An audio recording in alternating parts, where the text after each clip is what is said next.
If you look on the left-hand side, you see a red title now. Now it's a little bit smaller than our heading. So this is what we would call a subheading. Okay, what are twisters would be considered a subheading? Put that down, subheading. Okay, so we have a subheading. And if you look at the subheading here, where else do you find it? Back in the table of contents. Mm-hmm. So, what is the subheading doing for this page? Told you. Let you know like what the important thing of it. Told you the meaning of twisters. Okay, so we are now getting into it divides. I heard main idea, which is very good. Yeah, I was waiting for somebody to say main idea.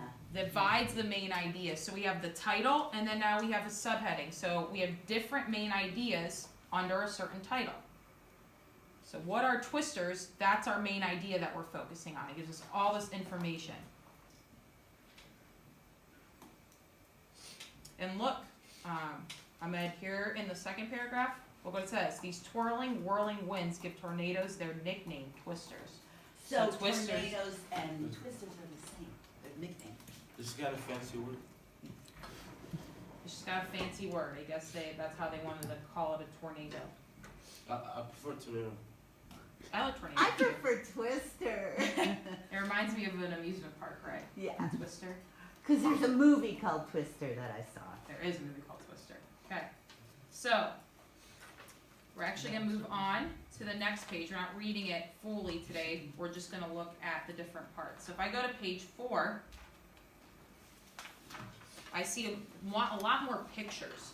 Okay, so how they're violent. You notice that there's some destruction, how big they can get, and cloudy and dark they can get. So they're talking about what they are. So if I look here, I see this blue thing here that kind of shows me what's going on in the picture. That's what's called a caption. A caption. So it's pointing to the pictures. Notice there's like a nice little arrow pointing to both pictures with some words there. What is it doing? What does that caption do for those photos?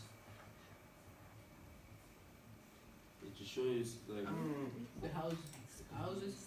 Yeah, the houses are destroyed, and then look what the caption says. Twisters can cause a lot of damage to buildings, cars, mobile homes, and trees. like sometimes when you read and you can't like imagine or you show a picture like like what twisted did like. Yeah, so it describes. Yes. It's another word to talk about showing us. It describes. Okay, describes.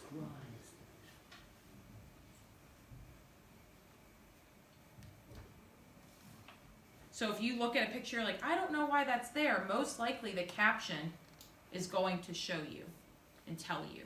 So if I read this caption and maybe I can't really see the picture, I'm not understanding what it's trying to tell me, the caption will. So I can see it's very destroyed, right? You see all these homes that got all the debris, okay? And then this tells me they cause a lot of damage. Do I see a lot of damage in the photos? Yes, so it told me. So it describes it for me, it helps me. Okay, let's look at the next page. Now we get a little bit, kind of more pictures, but we actually get something else here. It's a picture, but the way that it's doing a 1, 2, 3 step. It's going through the process. This is telling me how tornadoes happen. First this happens, then this happens, finally this happens. That's what's called a diagram.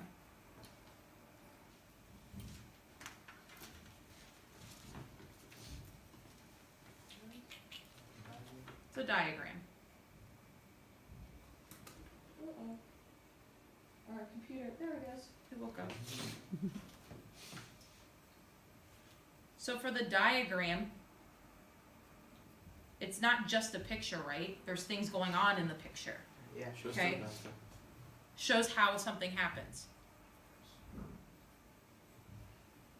So in a very general sense, it's how something happens. And it tells you in a new way, right? Mm-hmm. It's new. It's not words anymore, it's pictures with words.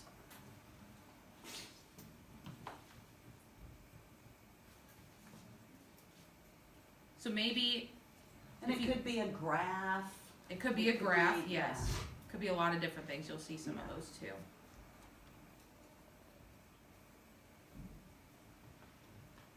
So how something happens here. So I get to actually see arrows. Notice the cloud. I don't think sometimes it's hard for me to picture things with words. So when you read something, maybe you're like, I'm not sure I understand how this works. So doesn't sometimes a picture help? Yeah, there's a lot. It does a lot to me. It does for me. I know I can't just do words sometimes. I need something else. So a process that's really complicated might be helpful with pictures. So that's what a diagram does. We're gonna flip all the way to page 11. So at the bottom right-hand corner, we're gonna do some maps now.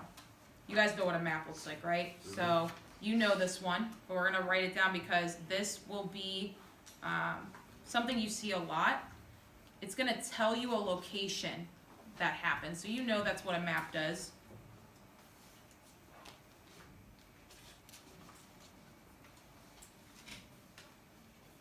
The location of something. Did you guys know that in the United States there's something called the Tornado Alley? Yeah. Okay, so this was gonna kind of tell me where tornadoes are common versus not common. Okay, so the green area is safe. Okay. So where do we live? The green areas, no tornadoes, right? The green area is rarely any tornadoes. Pretty much you haven't seen one. Like I've never seen one in Ohio. Last year did. Huh? Last year.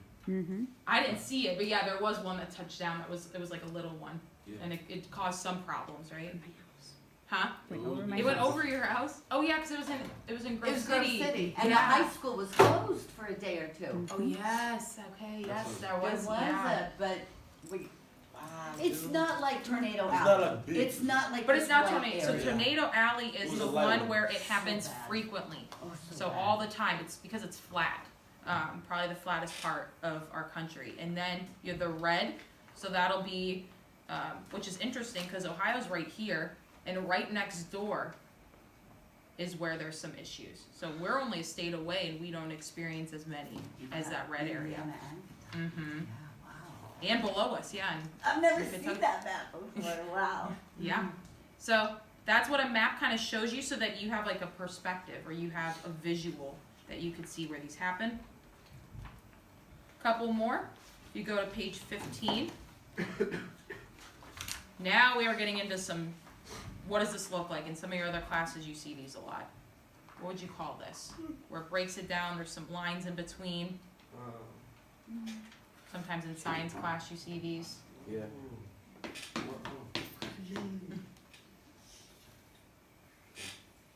Called a chart.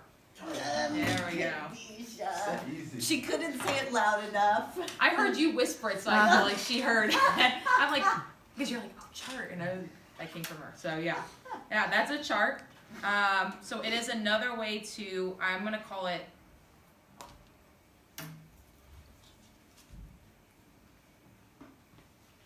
I think it breaks down the information. When we talk about breaking down something, you put it into parts, right? When you break something, it comes apart, and down is another way of saying I'm gonna put it in an order. Isn't that a nice way to see, instead of writing this all in a big long sentence, if you look at the chart, isn't it much easier to see it like this? What if they were just to write this out all in sentences? No. It would not, it wouldn't I look wouldn't good. It wanna doesn't look read good. it. It'd I don't be wanna read that. boring. It's a lot of words I don't wanna see. So this is like nice to my eye. That's what charts are. They're nice to my eye. Yeah. I look at this, oh, this is how, like an F0 is how low a tornado can be up until F5. So when I see that, it makes sense to me because it looks nice. If I read that in a big paragraph, I wouldn't like that. So that's what a chart does. And then we're gonna do a big flip all the way to page 20, all the way to the back. So after you've read the book, you have a page at the end that's really important. Okay, it's called a glossary.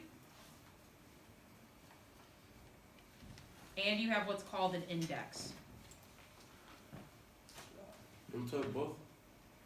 Hmm? Let me tell you both. So we're gonna do, glossary is, if you look back there, what's on there? What's a list there?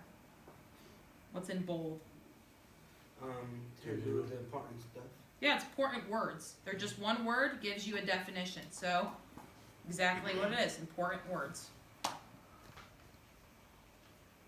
So if you don't know a word, it's bolded, you don't know, you go and look for the definition in the back where it's called the glossary. So sometimes when we read stuff, we don't know what the word is, but most likely they've already caught that for us. They said, oh, I think we need to define this for our reader if they don't know what it means. And so they'll put it at the end. How nice of them.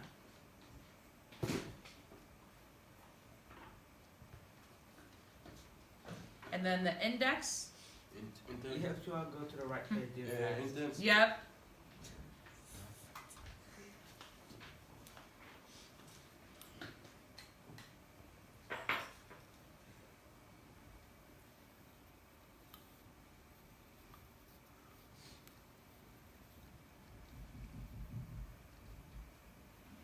I like the way you said that. It's a fast, I'm going to call it a fast find. Oh, I want to know more about Tornado Alley.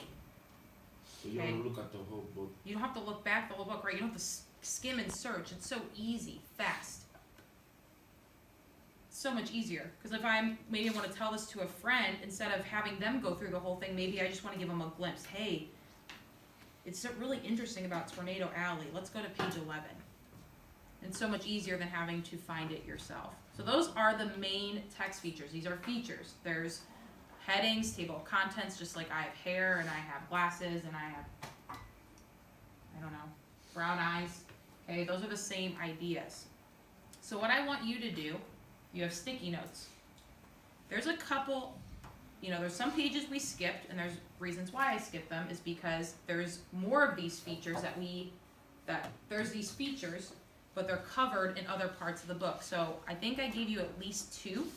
Okay, so I want you to put your name on. If I gave you more than that, I just want you to do 2. Sticky notes, I want you to put your name on it. And then what I want you to do, like I'm doing here, is I want you to find 2 of those features somewhere else in here. So I'm going to put my name, and I'm going to look for a feature. So right now on page 12, there's a caption. It's describing the picture. I'm going to write that word, and I'll put a little note there.